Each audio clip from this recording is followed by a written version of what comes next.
नमस्कार सबैजनालाई। म आज तपाईहरुलाई भिटामिन सी को बारेमा महत्त्वपूर्ण जानकारी दिन जाँदैछु। भिटामिन सी लाई स्कर्बिक एसिड पनि भनिन्छ र यो एउटा वाटर सोल्युबल भिटामिन हो। यही भएको कारणले गर्दा यो हाम्रो शरीरमा लामो समयसम्म स्टोर भएर रहँदैन। एक्सेस अमाउन्टमा युरिनबाट वास आउट हुन्छ र हामीलाई आवश्यक पर्ने भिटामिन सी खानाको माध्यमबाट पूर्ति गर्नुपर्ने हुन्छ। प्रत्येक दिन एउटा वयस्क व्यक्तिको लागि 75 देखि 90 मिलिग्राम भिटामिन सी को आवश्यकता पर्दछ। यसको प्रमुख काम भनेको आइरन एब्जर्प्सन गर्नु, कोलाजेन फर्मेसन गर्नु, वुन्ड हिलिङ गर्नु र इम्युनिटी बुस्टर गर्नु रहेको छ। यसको कमी भएको खण्डमा हामीलाई विभिन्न किसिमको रोग लाग्दछ, जस्तै scurvy, iron deficiency anaemia, delay wound healing, हाम्रो स्किन, हेयर, नेल एकदमै ड्राई हुने गर्दछ।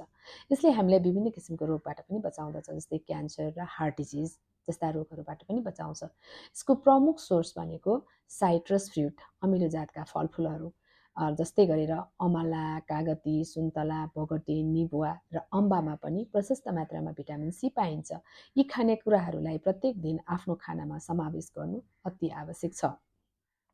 र भिटामिन सी हाम्रो छालाको लागि एकदमै महत्त्वपूर्ण छ। र किनभने छालालाई चाउरीपनबाट बचाउनको लागि पनि भिटामिन सी को आवश्यकता पर्दछ। र मलाई लाग्छ यो भिटामिन सी को बारेमा मैले दिएको यो सानो इन्फर्मेसनले तपाईहरुलाई धेरै सहयोग गर्छ होला। सबैजनालाई धन्यवाद।